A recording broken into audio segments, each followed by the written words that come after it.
Frank Anderson's weathered hand froze mid-air, auction paddle trembling as he stared into the cage.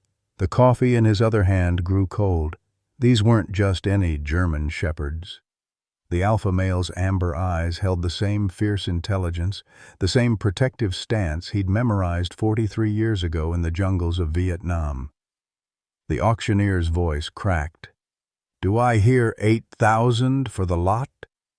A woman in the front row gasped, her purse hitting the dusty floor with a sharp thud. Behind Frank, someone whispered, "That old fool's lost his mind." The pregnant female dog whimpered, pressing closer to her mate while the youngest cowered in the corner, ribs showing through matted fur. Frank's chest tightened as Duke's collar seemed to burn against his palm through his jacket pocket. These dogs bore the same bloodline markings, the same noble bearing his fallen partner once carried. 8,500! Frank's voice cut through the stunned silence like a prayer. What twist of fate had brought Duke's descendants to this God-forsaken auction? And could one broken-hearted widower save them before it was too late? Leave a like and share your thoughts in the comments along with the city you're watching from now. Let's continue with the story. Frank Anderson had never imagined his 78th birthday would find him sitting alone at a kitchen table set for two, talking to a faded photograph of his late wife, Betty. The morning light streamed through gingham curtains she'd sewn 30 years ago, illuminating dust motes that danced like memories in the air. "Well, darling," he whispered to her smiling face, "been 3 years since you passed, and this old house still echoes with your voice." The 40-acre ranch outside Millbrook, Texas, had once buzzed with life. Betty's vegetable garden, now overgrown with wildflowers. The chicken coop, empty except for cobwebs. The red barn where Duke's collar still hung on its nail, untouched since 1973. Frank's arthritic fingers traced the Purple Heart on his kitchen counter, remembering the day they'd flown Duke's body home from Vietnam. His canine partner had saved 12 men that day, including Frank, before stepping on a mine meant for human feet. These days, Frank's world had shrunk to Social Security checks that barely covered the mortgage and doctor visits that brought increasingly grim news. Early-stage dementia, Dr. Patterson had said, maybe 6 months before he'd need assistance.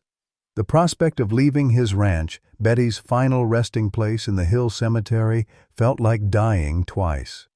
Across town, Dr. Sarah Martinez was having her own mourning crisis.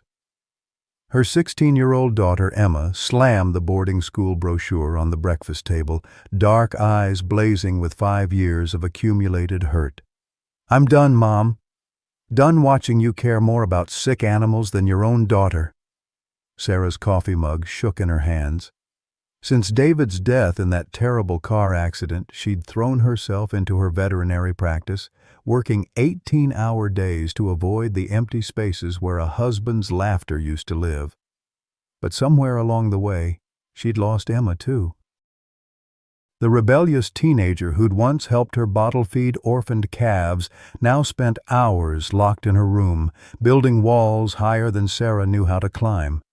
"Emma, please, we can talk about this after school. I have 3 surgeries today and Mrs. Henderson's cat is more important than me." "Got it." Emma's voice carried the particular cruelty that only comes from deep wounds. "Just sign the papers, Mom. Let me go live somewhere people actually want me around." The boarding school pamphlet seemed to mock Sarah from the table. Phillips Academy. Elite. Expensive. 3 states away. Emma had saved money from her TikTok account, 50,000 followers who hung on her every word about makeup and teenage angst, to pay the application fees herself. Sarah watched her daughter grab her backpack and storm toward the door, pausing only to pet their elderly clinic cat, Whiskers. Even in her anger, Emma's gentle touch with animals reminded Sarah of herself at that age, full of dreams about healing the world. Now Sarah wondered if she'd forgotten how to heal the one relationship that mattered most. As Emma's car disappeared down their suburban street, Sarah felt the familiar weight of another day stretching ahead, filled with other people's emergencies while her own family fell apart. Frank hadn't planned on driving to Austin that Tuesday morning.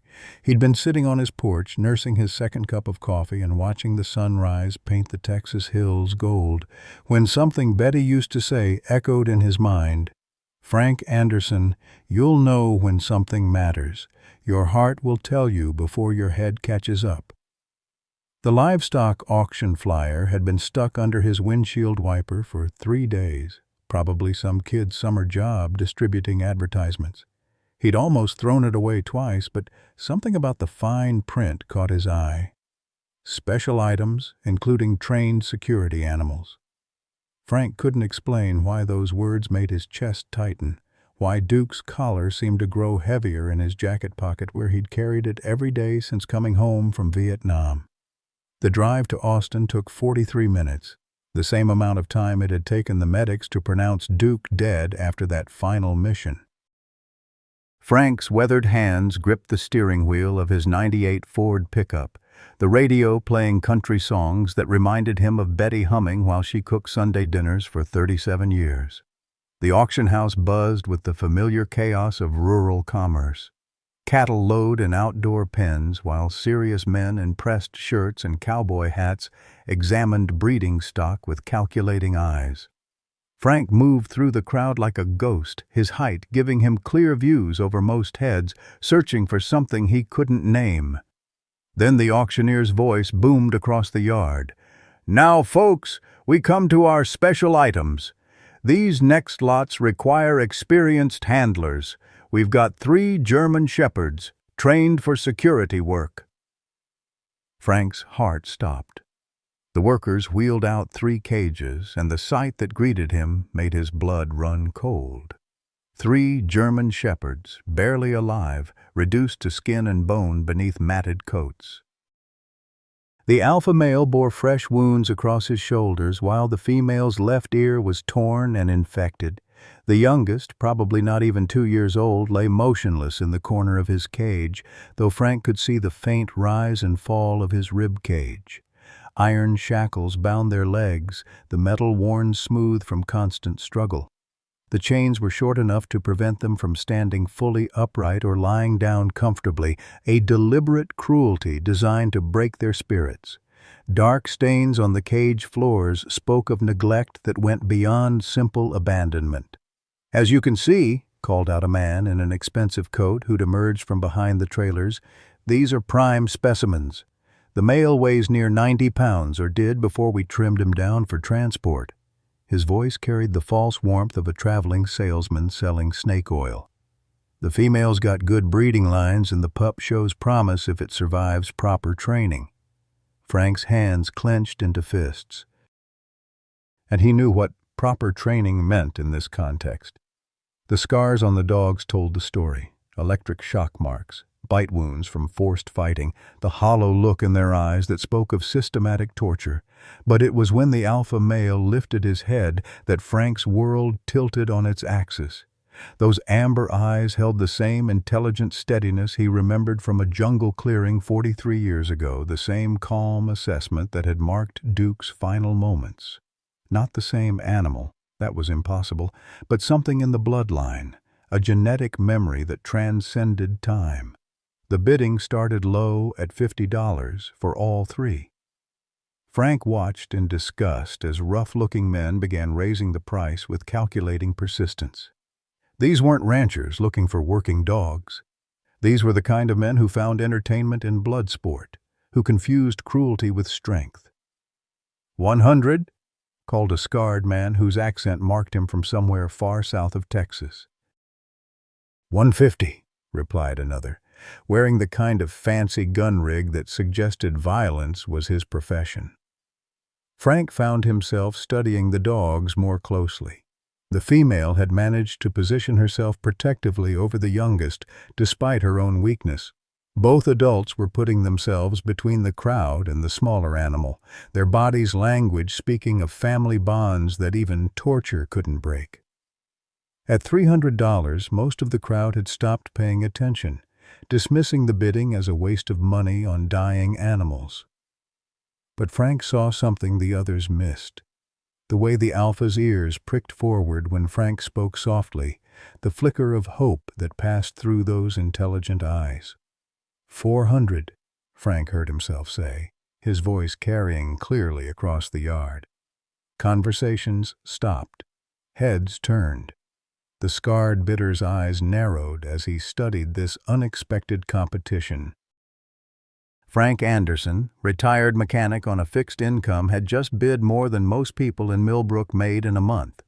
"You understand what you're bidding on, friend?" the expensive coat man asked, his smile not reaching his eyes. "These aren't pets. These are working animals."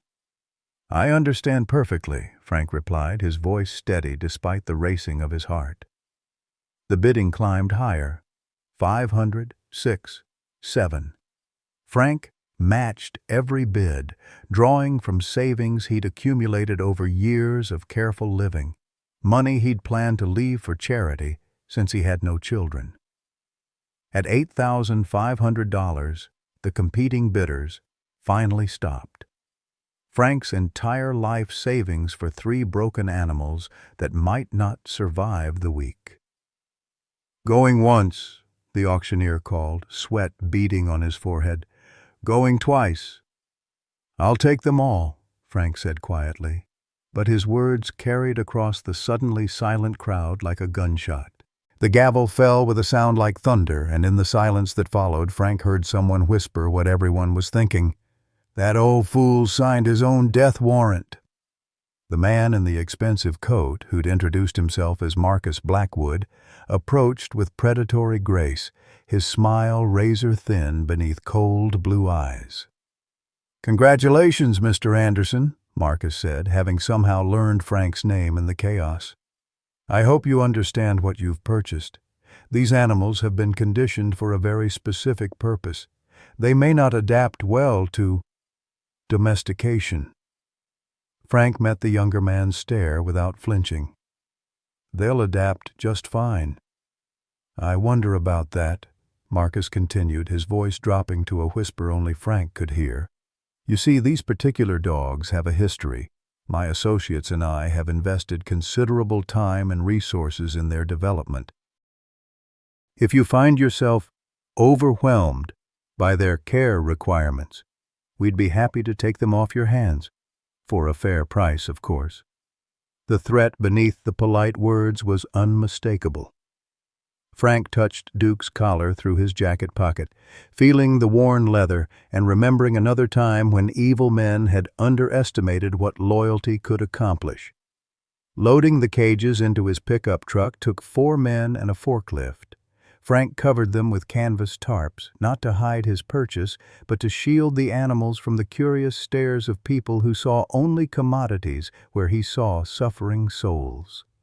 The drive home passed in tense silence, broken only by occasional whimpers from the truck bed that made Frank's chest tighten with each mile. Dr. Sarah Martinez was just locking up her clinic when Frank's truck pulled into the gravel parking lot, emergency lights flashing. She'd known Frank peripherally for years. He'd brought his late wife's cat in for routine care, always paid cash, always said please and thank you like his mother had raised him right. "Dr. Martinez," Frank called, his voice strained. "I need your help. Emergency." Sarah followed him to the truck bed, and when he pulled back the canvas, her professional composure cracked. "Sweet Jesus, Frank. What happened to them?" "Dogfighting," Frank said simply. "Bought them at auction. The female's in bad shape." Sarah's hands flew over her examination, years of veterinary training taking over. The pregnant female, Storm, Frank had already started calling her, was in premature labor, her body too weakened to deliver safely. The alpha male, Thunder, watched every movement with intelligent wariness, positioning himself between Sarah and the youngest dog, Scout, who trembled in the corner of his cage. "We need to get them inside now," Sarah said, already calculating dosages for pain medication and antibiotics. The female might not make it without immediate intervention. Frank's clinic had seen plenty of emergencies over the years, but nothing like this. As Sarah worked to stabilize Storm, Frank found himself studying Thunder's battle scars. Electric shock burns, bite marks from forced fighting, pressure sores from the shackles that had bound him. Each injury told a story of systematic cruelty that made Frank's stomach turn. "Who did this?" Sarah asked quietly as she prepped Storm for surgery. "Man named Marcus Blackwood. Runs some kind of security company, but his real business is darker than that." Emma Martinez burst through the clinic doors just as her mother was finishing Storm's emergency cesarean. The 16-year-old had seen her mother's emergency text and driven straight from school, her earlier anger forgotten in the face of crisis. "Mom, I came as soon as—" Emma stopped mid-sentence when she saw the dogs. Her face went white, then flushed with rage. "Who the hell does this to animals?" "Language," Sarah warned automatically. But her heart wasn't in it. Emma's compassion for animals had always been her saving grace, the one thing that could pierce through her teenage armor. Scout, the youngest dog, had been watching Emma since she arrived. Something about her quiet movements, her gentle voice, seemed to calm him in ways that adult presence couldn't. When Emma slowly extended her hand toward his cage, Scout did something remarkable. He crawled forward and touched his nose to her palm. It was the first voluntary human contact any of the dogs had made. "Mom," Emma whispered, tears streaming down her face. "Look at his eyes. He's just a baby." Frank watched the interaction with growing amazement. In all his years training with Duke, he'd learned that trust was the hardest thing to rebuild once broken. Yet here was Scout, barely alive, choosing to trust again. The surgery lasted 3 hours. Sarah managed to save 2 of Storm's 3 puppies, tiny German Shepherd pups, no bigger than hamsters. Thunder never took his eyes off the operating table, his protective instincts overriding his own pain and exhaustion. As dawn broke over Millbrook, Frank sat in the clinic's recovery room, watching 3 broken dogs sleep peacefully for what might have been the first time in months. Emma had fallen asleep in the chair next to Scout's cage, her hand resting near the bars where he could see it. Sarah approached with coffee and medical charts. "Frank, I have to ask, can you afford this? The surgery alone is going to run $4,000, and that's just the beginning. These dogs are going to need months of rehabilitation." Frank was quiet for a long moment, calculating numbers in his head. His savings account was empty. His Social Security check wouldn't cover the mortgage this month. And Betty's wedding ring, the one piece of jewelry he'd sworn never to sell, was all he had left of value. "I'll find a way," he said finally. "These dogs didn't choose what happened to them. They deserve a chance." What Frank didn't know was that Marcus Blackwood was already making phone calls, activating lawyers, and calling in favors. The bill of sale, Marcus claimed, contained forged signatures. The dogs had been stolen property, he insisted, and he wanted them back. Frank's phone rang as he was helping Sarah move the dogs to more comfortable recovery kennels. Sheriff Dalton's voice was apologetic but firm. "Frank, I'm sorry, but I've got legal papers here. Seems there's a question about the ownership of those dogs you bought. You're going to need a lawyer." Through the clinic window, Frank could see a black sedan parked across the street, 2 men in suits watching the building. Marcus Blackwood wasn't wasting time. The war for Thunder, Storm, and Scout had just begun. The next 3 weeks transformed Frank's quiet ranch into something resembling a battlefield. Thunder, Storm, and Scout had been moved to the old horse barn, converted hastily into a recovery ward with Sarah's help. The alpha male had claimed the corner stall nearest the door, positioning himself where he could watch for threats while protecting his family. Storm, still weak from surgery but fiercely maternal, kept her surviving puppies close, nursing them with the determined love that transcended species. Scout, the youngest, had begun following Emma everywhere, his brown eyes holding a devotion that broke and healed hearts simultaneously. Frank's morning routine had evolved into something Betty would have recognized. the purposeful care of creatures who depended on him completely. He rose before dawn to prepare special meals for dogs whose stomachs couldn't yet handle regular kibble. Boiled chicken and rice, fed in small portions every 2 hours. Medications administered with the patience of a man who understood that healing couldn't be rushed. The transformation in the dogs was miraculous. Thunder's coat had begun to show its natural luster, revealing the magnificent animal he'd been bred to be. His wounds were healing cleanly, and more importantly, his spirit was returning. He'd begun responding to Frank's military commands, sit, stay, heal, with the precision that spoke of excellent breeding and earlier, kinder training. Storm's maternal instincts had blossomed as her strength returned. She watched over not just her own puppies, but Scout as well, grooming him with the gentle persistence that pack animals use to heal their wounded. Her protective positioning around the younger dog spoke of family bonds that abuse couldn't break. But it was Scout's transformation that captured hearts throughout Millbrook. Emma had been documenting his recovery on TikTok, posting short videos of his daily progress with captions that tugged at emotions. Day 12, Scout took 3 steps toward me today. Day 18, first tail wag. Day 21, he let me brush his fur. The videos had begun modestly, shared among Emma's usual followers who came for makeup tutorials and teenage drama. But something about Scout's journey, the way he flinched at sudden movements, the gradual return of trust in his eyes, the moment he first played with a tennis ball, struck a deeper chord.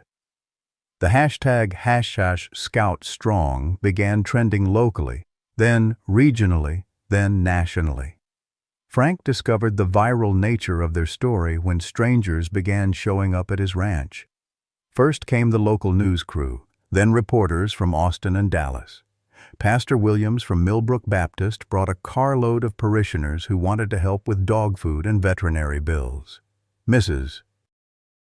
Chen from the grocery store organized a fundraiser that raised $12,000 in a single weekend. But not everyone in Millbrook was celebrating Frank's rescue operation. The opposition crystallized around a core group of neighbors led by Bill and Margaret Hendricks, whose property bordered Frank's on the east side. Margaret, a retired school principal with strong opinions about everything, had been circulating a petition demanding the dog's removal. "I don't care how sad their story is," Margaret declared at an impromptu town meeting in the VFW hall. "Those are fighting dogs, trained to kill. Frank Anderson has brought a pack of weapons into our community and called them pets." Sheriff Tom Dalton, a decent man caught between legal obligations and community pressure, found himself in an impossible position. The legal papers from Marcus Blackwood's lawyers were technically valid. The bill of sale did contain signatures that handwriting experts claimed were forged. But the public outcry supporting Frank had reached the state capitol, with animal rights groups threatening protests if the dogs were seized. "Frank's a good man," Dalton told his wife over dinner, pushing food around his plate without eating. "But good intentions don't change the law. If those dogs are stolen property, I have to return them." The pressure intensified when Dr. Patterson, Frank's physician, received a subpoena for Frank's medical records. Someone had leaked information about Frank's dementia diagnosis, and Marcus Blackwood's legal team was arguing that an elderly man with cognitive decline couldn't properly care for dangerous animals. Sarah Martinez found herself caught in the crossfire of medical ethics and personal loyalty. As Emma's veterinarian and Frank's friend, she knew the dog's true condition better than anyone. They weren't dangerous killers, they were traumatized survivors learning to trust again. But professional ethics prevented her from discussing details of Frank's medical care, even to defend him. The breaking point came during a contentious city council meeting that drew crowds from 3 counties. Frank, wearing his best shirt and the military medals Betty had insisted he display at important occasions, sat in the front row with Thunder at his side. The dog's calm presence had become Frank's anchor during increasingly frequent moments of confusion. Margaret Hendricks spoke first, her voice carrying the authority of someone accustomed to being heard. "Council members, we're here tonight because one man's misguided compassion has endangered our entire community. These animals were trained for violence. They've been conditioned to see humans as enemies or prey. Keeping them in a residential area is like storing dynamite next to a school." The crowd murmured approval from her supporters, mostly older residents who remembered when Millbrook was smaller, quieter, and less complicated by outside attention. Emma Martinez stood to respond, her teenage voice shaking with passion but growing stronger with each word. "Mrs. Hendricks, you say these dogs are dangerous, but have you actually met them? Have you seen Thunder protecting Mr. Frank during his bad days? Have you watched Storm teaching her puppies to play instead of fight? Have you seen Scout learning that human hands can give comfort instead of pain?" Emma's speech, live-streamed on her TikTok account, would eventually reach 4 million viewers and be shared by celebrities, including several NFL players who'd served in Afghanistan. But that night, in a small-town meeting hall, it was just a teenager defending the man who'd become her surrogate grandfather and the dog who'd taught her about unconditional love. Frank struggled to his feet when Emma finished, Thunder rising beside him with protective alertness. His speech was halting, the early dementia making it hard to find words that had once come easily, but his message was clear.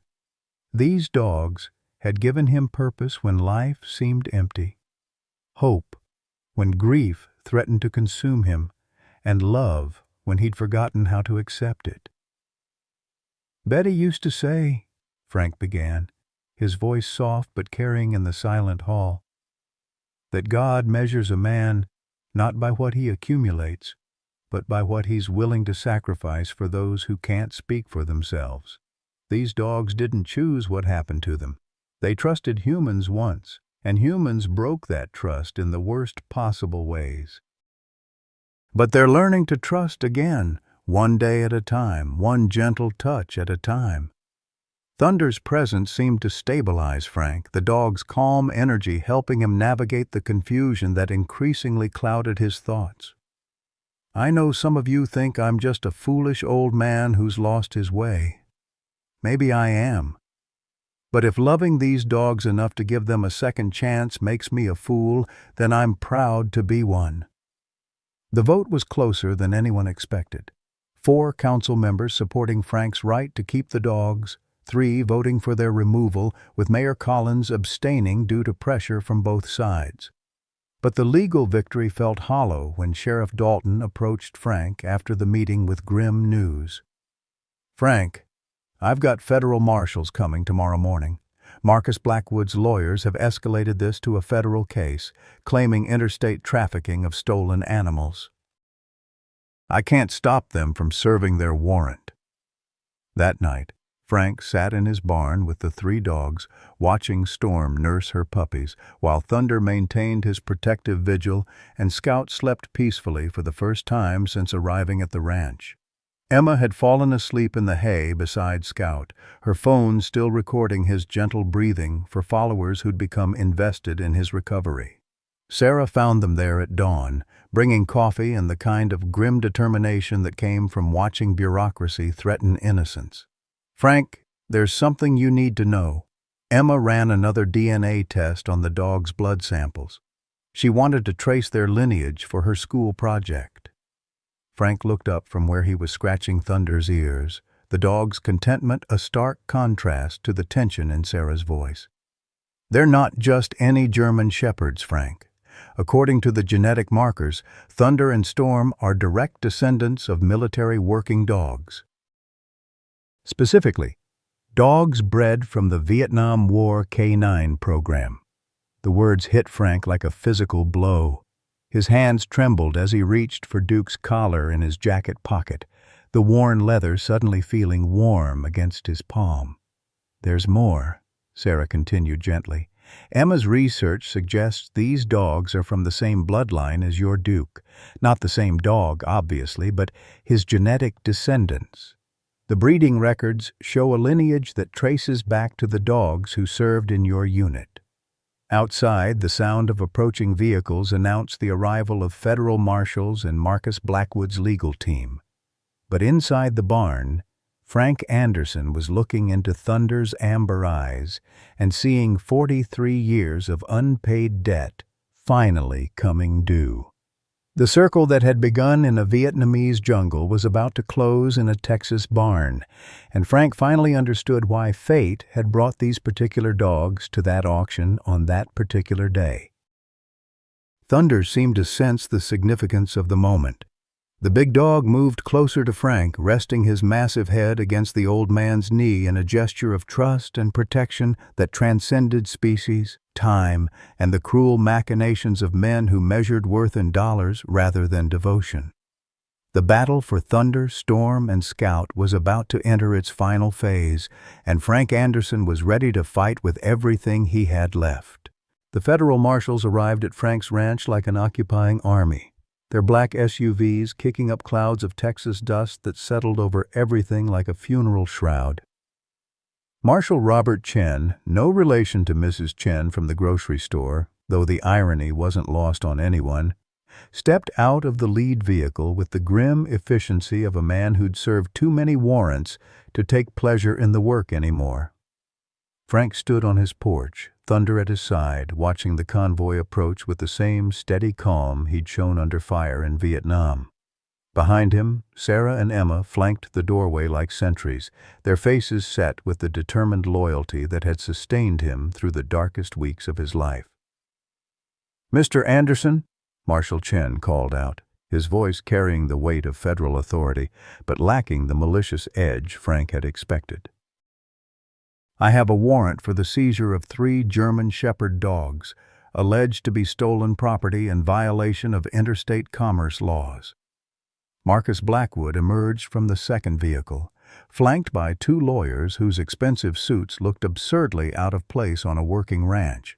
His smile was all teeth and no warmth, the expression of a predator finally closing in on wounded prey. "Marshal Chen, I appreciate your promptness in this matter," Marcus said, his voice oily with false courtesy. "These animals represent a significant investment in both time and resources. Their unauthorized removal has caused considerable disruption to our legitimate business operations."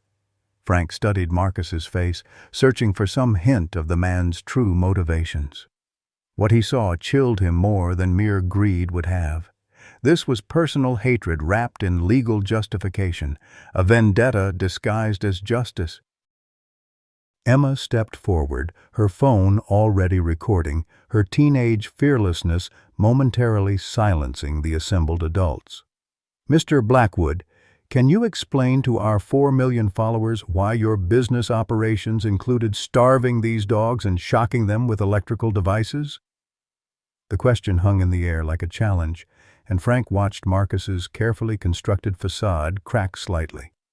The man's jaw tightened, his hands clenching into fists before he regained control. "Young lady, I don't think you understand the complexities of professional animal training. Sometimes harsh methods are necessary to achieve proper discipline and obedience." "Discipline?" Sarah's voice cut through the morning air like a scalpel. "Is that what you call fracturing ribs?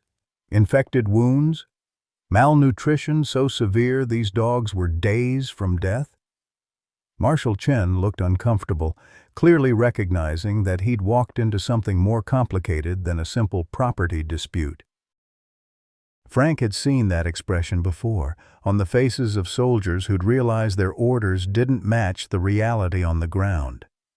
Thunder, sensing the tension, moved closer to Frank's side. The dog's presence was both comforting and heartbreaking. In just 3 weeks, he'd learned to trust again, to love again, to hope again. Now strangers wanted to drag him back to hell. "Marshal," Frank said quietly, his voice carrying the authority of a man who'd led other men through combat, "before you execute that warrant, I'd like you to see something." He walked slowly toward the barn, Thunder padding beside him with protective alertness.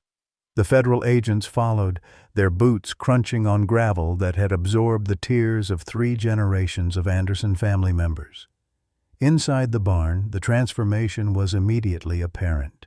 Storm lay in a bed of fresh hay, nursing her 2 surviving puppies with the serene contentment of a mother finally safe.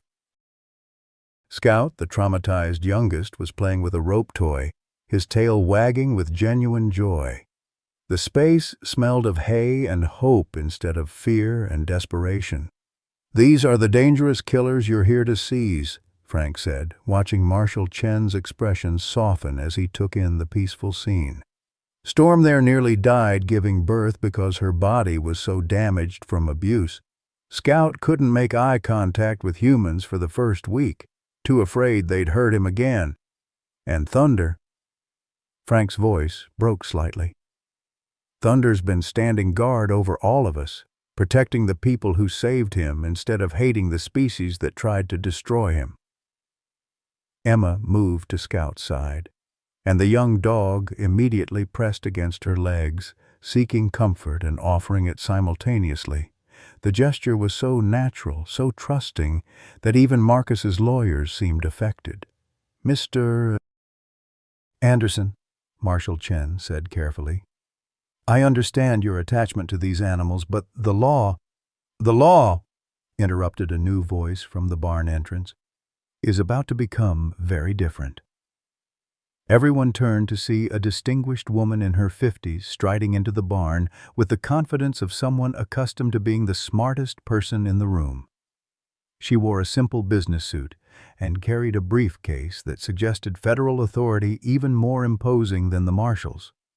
"Agent Rebecca Torres, FBI Animal Trafficking Task Force," she announced, displaying credentials that made Marshal Chen step back respectfully. "Mr. Blackwood, you're under arrest for violations of the Animal Welfare Act, interstate trafficking of abused animals, and conspiracy to operate an illegal gambling enterprise." The words hit like lightning in the confined space. Marcus's face went white, then red, then purple with rage. "This is outrageous! I have done nothing illegal." "These animals are my property, legally acquired and properly maintained according to all applicable regulations."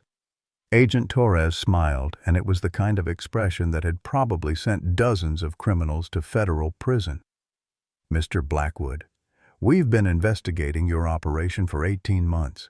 We have video evidence of animal abuse, financial records showing illegal gambling proceeds, and testimony from former employees detailing systematic torture of dogs for entertainment purposes." She turned to Frank with something approaching warmth.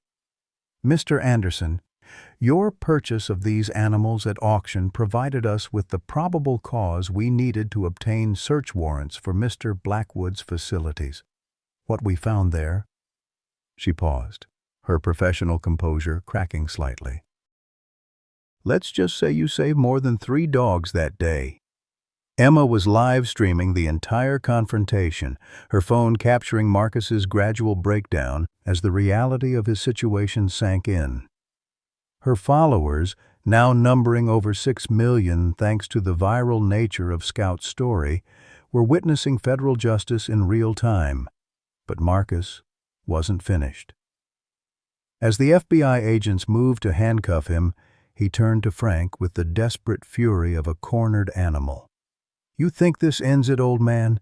You think arresting me solves anything? There are dozens of operations like mine across 3 states, hundreds of dogs still suffering. You saved 3 animals and think you're a hero, but you're just one foolish old man fighting an ocean of cruelty." Frank met Marcus's hate-filled stare without flinching. "Maybe so. But sometimes one foolish old man is enough to start something bigger." As if summoned by his words, vehicles began arriving at the ranch. Not more federal agents, but neighbors, community members, and strangers who'd driven from hundreds of miles away after following Scout's story online. Pastor Williams arrived with a bus full of volunteers from his church. Mrs. Chen brought a truck loaded with dog food and medical supplies donated by people who'd never met Frank but understood that his fight was their fight, too. The Texas Hill Country had seen many battles over the years, but none quite like this. A war between cruelty and compassion fought in barns and courtrooms, on social media, and in the hearts of people who believed that love could triumph over hate. Agent Torres approached Frank as her team finished processing the crime scene that Marcus's arrest had created. "Mr. Anderson, I need you to know that your actions here have given us the evidence to shut down one of the largest illegal dogfighting operations in the Southwest. 37 animals have been rescued from Mr. Blackwood's facilities, and we expect to make additional arrests based on the information we've recovered." Frank nodded, but his attention was focused on Thunder, who had positioned himself protectively between the commotion and Storm's nursing area. Even in the midst of victory, the dog's first instinct was to protect his family. "What happens now?" Sarah asked, voicing the question everyone was thinking. Agent Torres smiled. "Now, Mr. Anderson keeps his dogs. The seizure warrant is voided, and Mr. Blackwood's ownership claims are invalidated by his criminal prosecution. Thunder, Storm, and Scout are legally and permanently yours." Emma's whoop of joy echoed through the barn, followed by cheers from the growing crowd outside.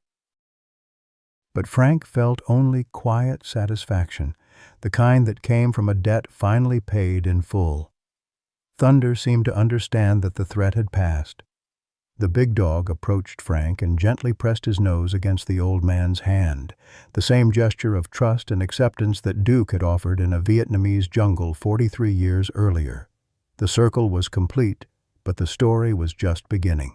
3 weeks after Marcus Blackwood's arrest, Frank Anderson collapsed in his barn while feeding Thunder his evening meal. The massive German Shepherd was the first to notice something was wrong, whining and pawing at Frank's motionless form until Emma, who'd been visiting Scout, found them both and screamed for her mother. The stroke hit Frank like a sledgehammer, stealing his speech and paralyzing his left side. Dr. Patterson delivered the grim prognosis to Sarah and Emma in the sterile white waiting room of Millbrook General Hospital. "The damage is extensive. Even if he recovers consciousness, which isn't guaranteed, he'll need full-time care. His ranch days are over."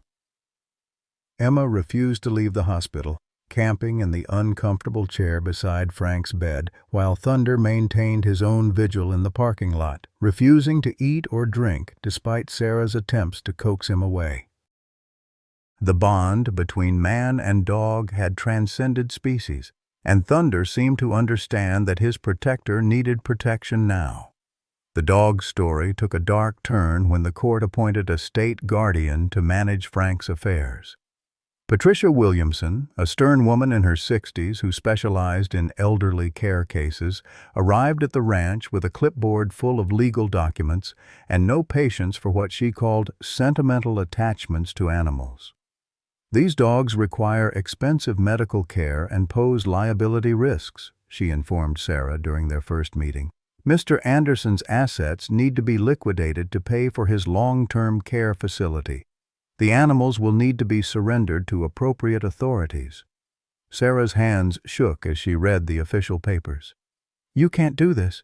These dogs are Frank's family. They're what he's been living for." "Ms. Martinez, Mr. Anderson is no longer competent to make these decisions. The state has a responsibility to ensure his care, and that means maximizing his available resources. Keeping 3 large dogs on a ranch he can no longer maintain is simply not feasible." Emma's TikTok followers exploded with outrage when she posted about the situation. #SaveFrank'sFamily began trending nationally, with thousands of comments from people offering to adopt the dogs, donate money, or provide legal assistance.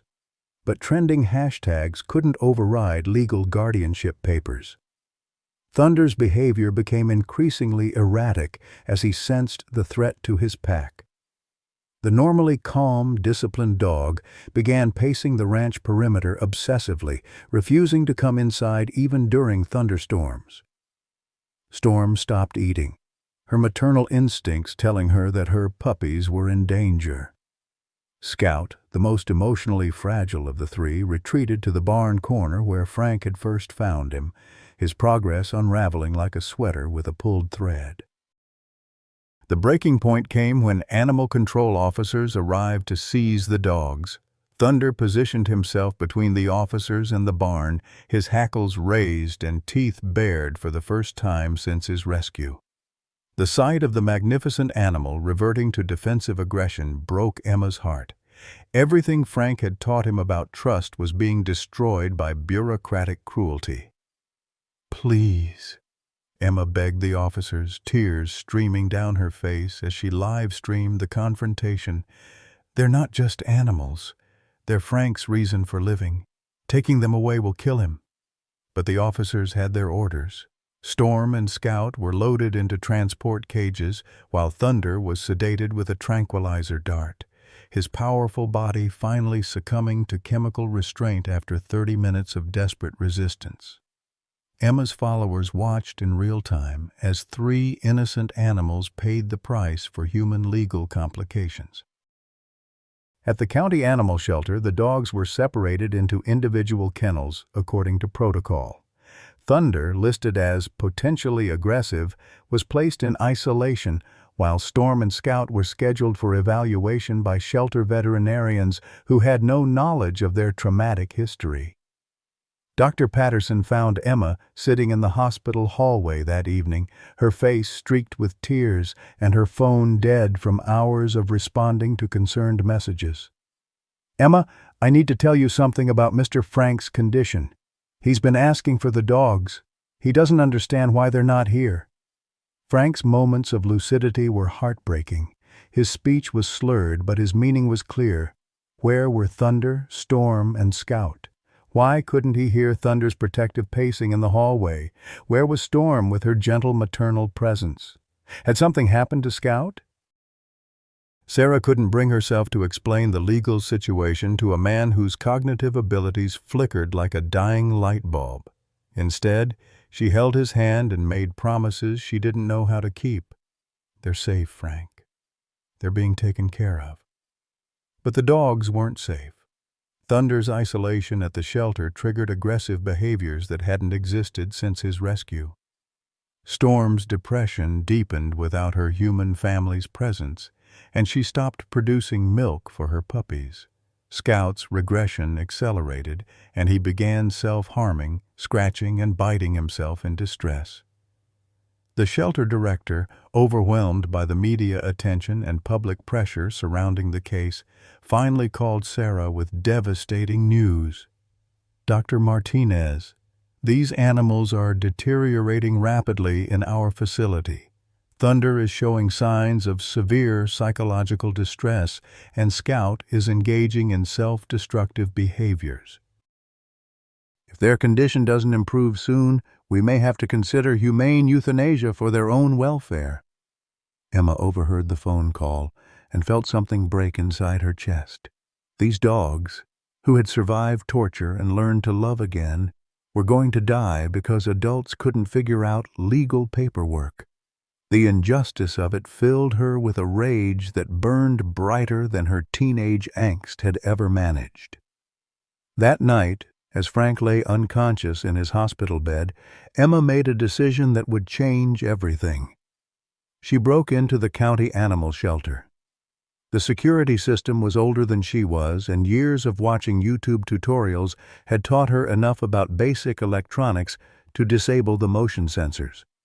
She found Thunder first, his massive frame pressed against the back wall of his concrete cell, his eyes holding an emptiness that spoke of hope finally extinguished. "Hey, boy," she whispered, her voice breaking. "I'm going to get you out of here." Thunder's transformation was immediate. His ears pricked forward, his tail began a tentative wag, and he pressed his nose against the chain-link gate with desperate affection. Emma's presence reminded him that not all humans were enemies, that love still existed in a world that seemed determined to crush it. Storm and Scout were easier to find. Their kennels were in the main adoption area, away from Thunder's isolation unit. Storm's reunion with her human sister was profound. The dog seemed to understand that Emma was risking everything to save them. Scout's joy was heartbreaking in its intensity. He pressed against Emma's legs as if trying to merge their souls. But as Emma led the three dogs toward the shelter's rear exit, emergency lights began flashing and alarms started wailing. Someone had discovered the security breach, and the sound of approaching sirens split the night air like breaking glass. Emma looked at Thunder, Storm, and Scout, three magnificent animals who deserved better than death by bureaucracy, and made another decision that would define the rest of her life. "Run," she told them, opening the emergency exit door. "Find somewhere safe. I'll find a way to bring you home." Thunder hesitated, his loyalty to Emma warring with his protective instincts. But Storm and Scout were already moving toward the open door, drawn by the scent of freedom and the promise of wide spaces beyond concrete walls. As police cars surrounded the animal shelter, Emma sat down in the empty hallway and waited for arrest. She'd freed Frank's family, but she had no idea how to save them from a world that measured worth in legal documents rather than love. Outside, three German shepherds disappeared into the Texas night, carrying with them the hopes and dreams of an unconscious old man who'd taught them that some bonds were stronger than law, some love deeper than ownership, and some families worth any sacrifice to protect. The real battle for Thunder, Storm, and Scout was just beginning. Emma Martinez sat in the juvenile detention center, her phone confiscated and her future hanging in the balance when the lawyer arrived. Robert Chen, Mrs. Chen's son from the grocery store, looked nothing like the small-town attorney Emma had expected. His Harvard law degree hung prominently in his briefcase, and his confident demeanor suggested someone accustomed to winning impossible cases. "Emma, I'm here because my mother asked me to help," Robert said, settling into the uncomfortable plastic chair across from her. "She says you're fighting for something that matters more than following rules. Before we discuss your legal situation, I need you to know something about Frank Anderson that might change everything." Robert opened his briefcase and withdrew a sealed envelope yellowed with age and bearing Betty Anderson's careful handwriting. "My mother has been Frank's neighbor for 37 years. Betty entrusted her with this letter before she died, with instructions to deliver it only if Frank ever found himself in a situation where he was choosing love over logic. Mrs. Chen believes that moment has arrived." Emma's hands trembled as she opened the envelope. Betty's final letter to her husband was written in the shaky handwriting of someone fighting cancer, but determined to leave nothing unsaid.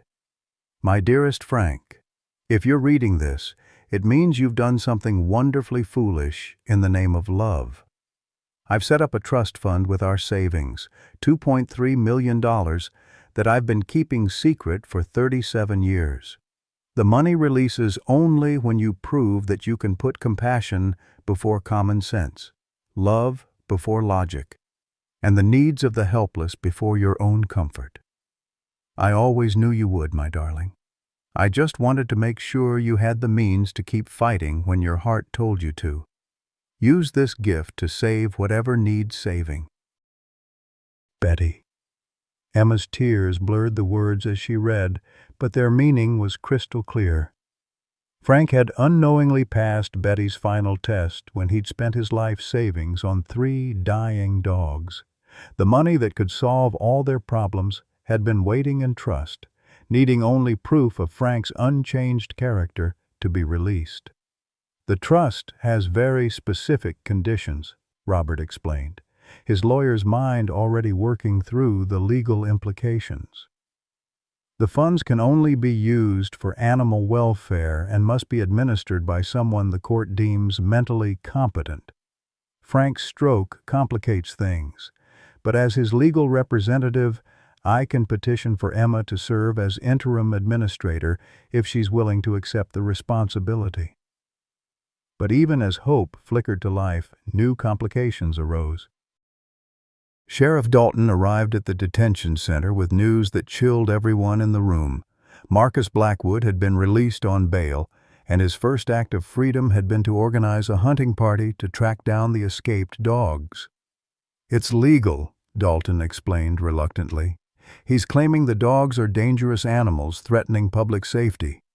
Got himself a deputation order from the county judge and assembled a team of volunteers with tranquilizer guns. Says he's doing a public service by recapturing vicious predators." Emma's blood ran cold. Thunder, Storm, and Scout were out there somewhere, probably confused and frightened, learning to survive in wilderness they'd never experienced. They were tough enough to handle the elements, but they'd been bred to trust humans. They wouldn't run from people trying to help them. Meanwhile, Frank's condition at the hospital had taken an alarming turn. The stress of separation from his dogs had triggered another stroke, this one affecting his speech center. Dr. Patterson delivered the grim update to Sarah, who'd barely left the hospital since Frank's collapse. "He keeps trying to say their names," Sarah reported to Emma during visiting hours. "Thunder, Storm, Scout. It's the only clear speech he can manage. He knows they're gone, Emma. He knows something terrible has happened, and the stress is killing him." Emma's TikTok account, managed by friends while she was in detention, had become a beacon for animal rights activists worldwide. The hashtag #FindFranksFamily was trending globally, with millions of followers demanding updates on the missing dog's whereabouts. Celebrities from Taylor Swift to The Rock had shared the story, and animal welfare organizations were offering reward money for information leading to the dog's safe return. But social media couldn't help Thunder, Storm, and Scout navigate the psychological trauma of being abandoned again. Wildlife cameras placed by search volunteers captured heartbreaking footage of the 3 dogs roaming the Texas countryside, staying together but growing thinner and more desperate with each passing day. The breakthrough came when Jake Williams, Marcus Blackwood's former employee who'd testified against him, contacted Robert Chen with information that changed everything. Jake had been part of Marcus's operation for 3 years, and he knew secrets that even the FBI investigation hadn't uncovered. "Marcus has been lying about everything," Jake revealed during a clandestine meeting at a truck stop outside Austin. "Those dogs aren't just random fighting dogs. They're descendants of Tommy Blackwood's military working dog from Afghanistan. Tommy was Marcus's son, killed himself 2 years ago after coming home with PTSD. Marcus has been taking his grief out on military dogs ever since, convinced they failed his boy somehow." The revelation hit like a thunderbolt. Marcus wasn't just a criminal operating a dog-fighting ring. He was a grieving father whose loss had twisted into something dark and vengeful. The dogs he'd been torturing were connected to the memory of his dead son, making his cruelty even more personal and dangerous. Jake provided more devastating information. Marcus kept letters that Tommy wrote from Afghanistan, talking about his bond with his military dog.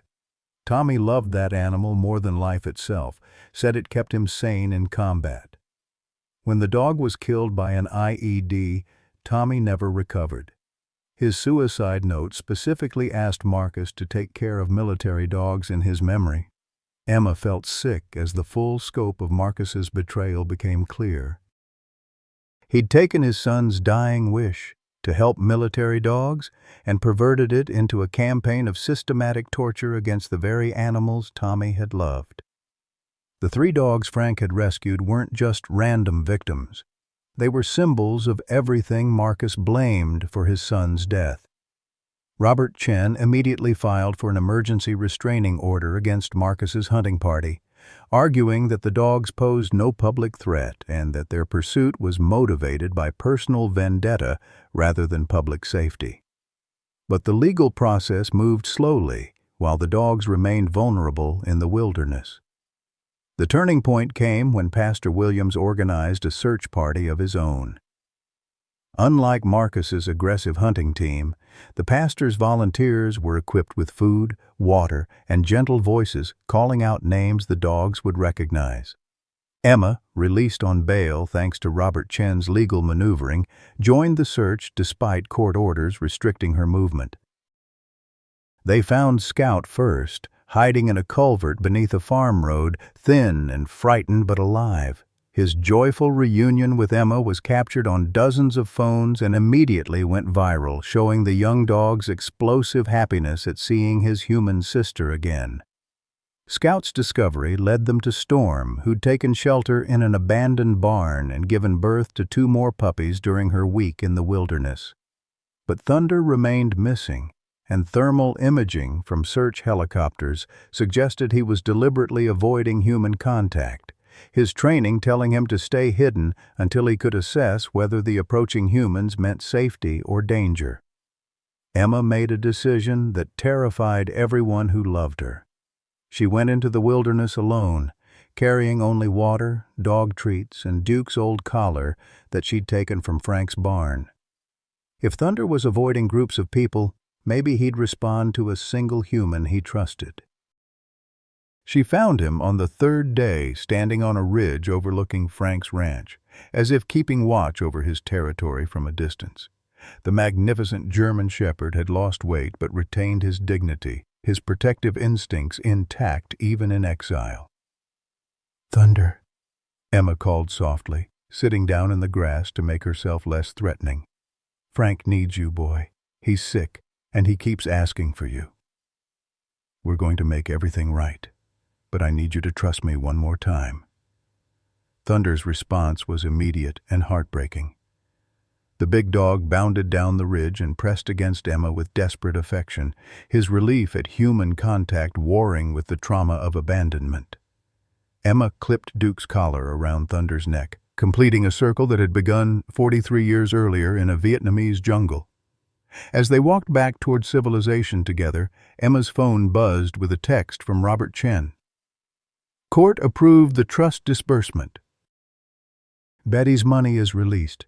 Frank is awake and asking for his family. Bring them home."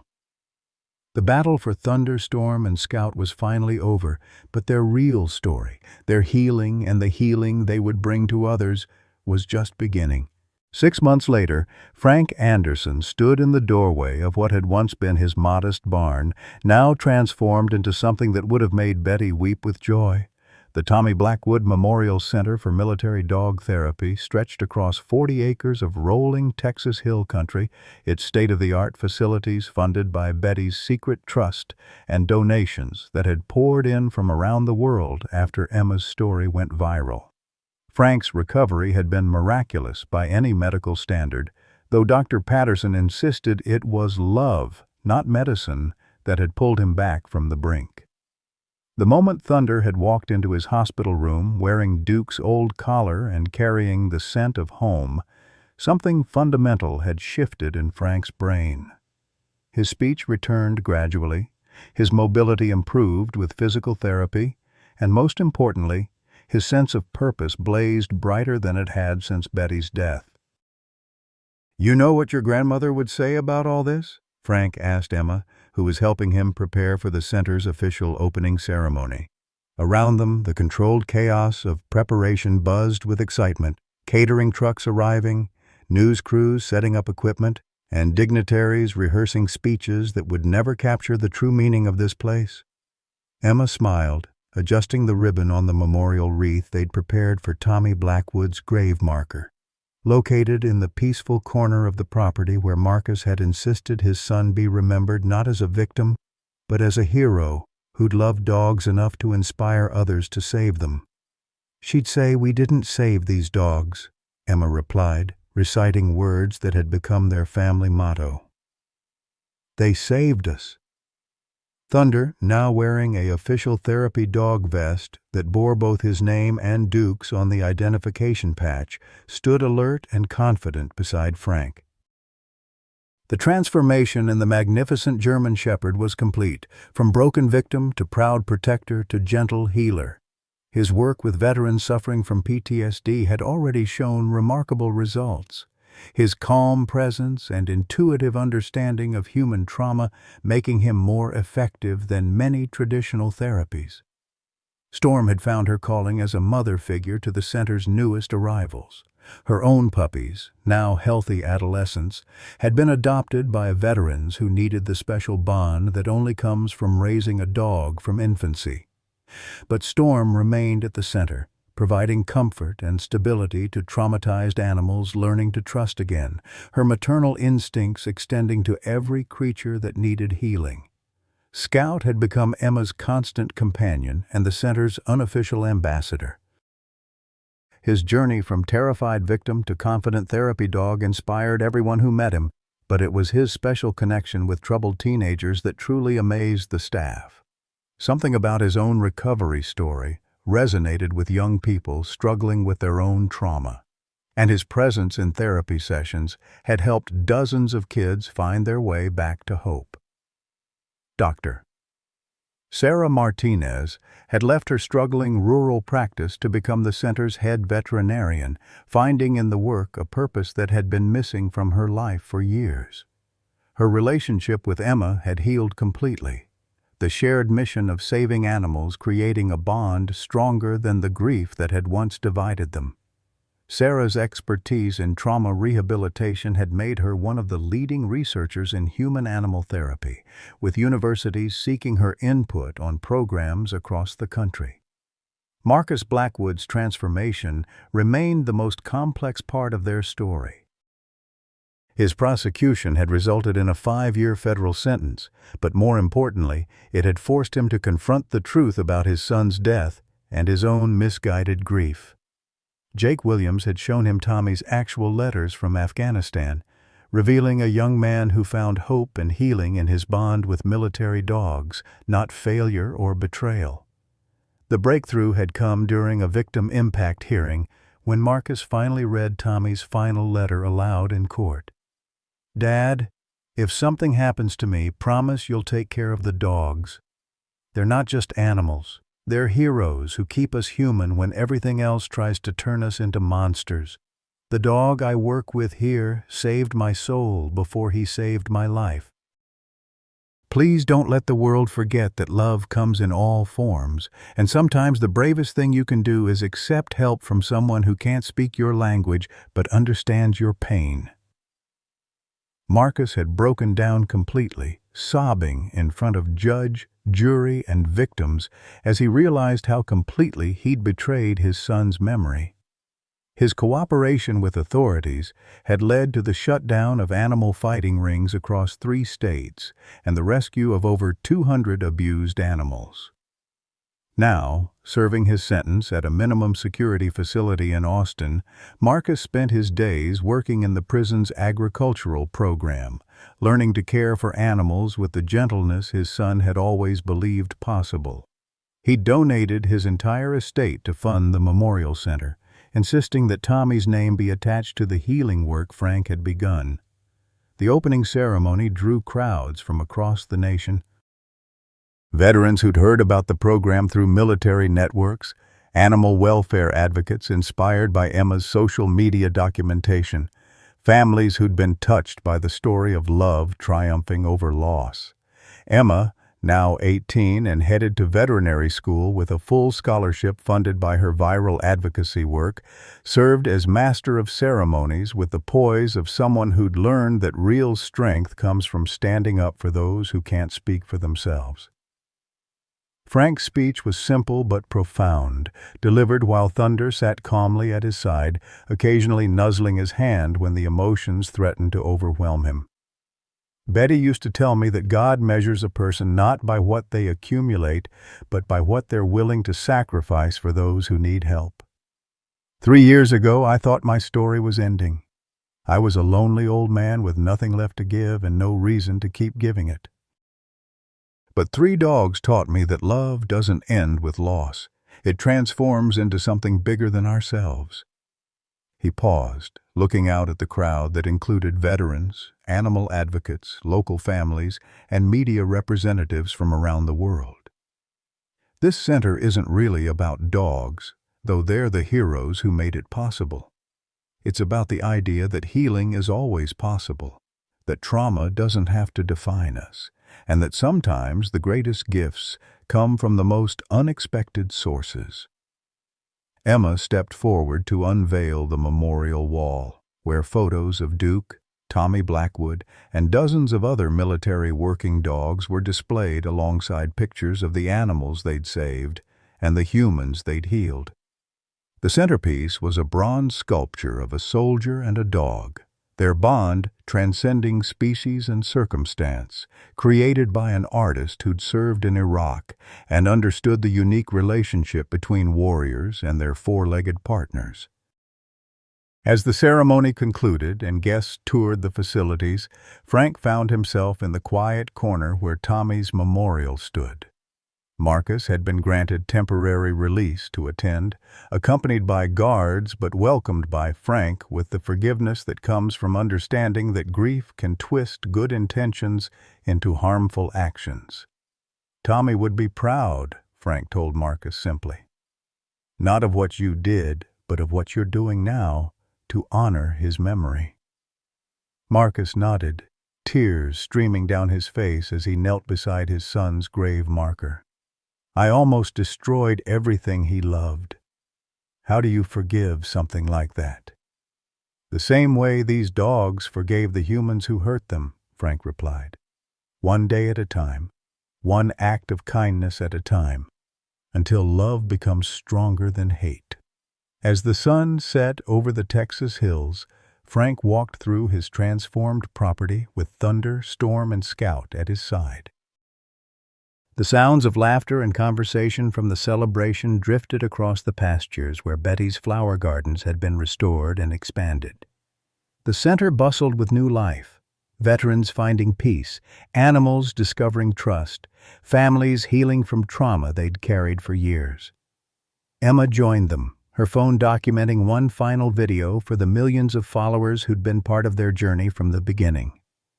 3 dogs came to an auction, broken and dying. One old man saw past their pain to their potential. Together, they've created something beautiful, a place where healing happens not because of medical intervention or psychological theory, but because love really is the strongest force in the universe. Frank smiled, watching Thunder play with a group of children whose veteran parents were touring the facilities. The big dog's gentle patience with small hands and excited voices showed no trace of his traumatic past, only the confident joy of an animal who knew he was loved and valued. The circle that had begun in a Vietnamese jungle 43 years earlier was complete, but the ripples it created would continue spreading for generations to come. Sometimes, life's greatest chapters begin when we think our story is ending. Frank Anderson was 68, widowed and facing early dementia when 3 starving German shepherds changed everything. Like many of us in our golden years, he felt invisible, unnecessary, just another senior society had forgotten. But when he saw those broken animals at that auction, something Betty used to say echoed in his heart. True wealth isn't what we keep, but what we give away. Frank spent his life savings, $8,500, on dogs everyone said would die anyway. What happened next proves that age doesn't diminish our capacity to matter. Those dogs didn't just survive, they became therapy animals helping veterans heal from trauma. Frank's lonely ranch transformed into a nationally recognized healing center. His story went viral through his honorary granddaughter Emma, inspiring millions worldwide. The secret. Frank discovered that when we stop focusing on what we've lost and start nurturing what needs love, purpose finds us again. At 68, he wasn't ending his story. He was beginning his most important chapter. Your wisdom, your compassion, your lifetime of experience, these aren't relics of your past. They're tools for building something beautiful in the time you have left. What seemingly useless passion or forgotten dream might still hold the power to change lives. Have you ever felt dismissed because of your age, only to discover you had more to give than anyone imagined? Share your thoughts below. Your story might inspire someone who needs to hear it today.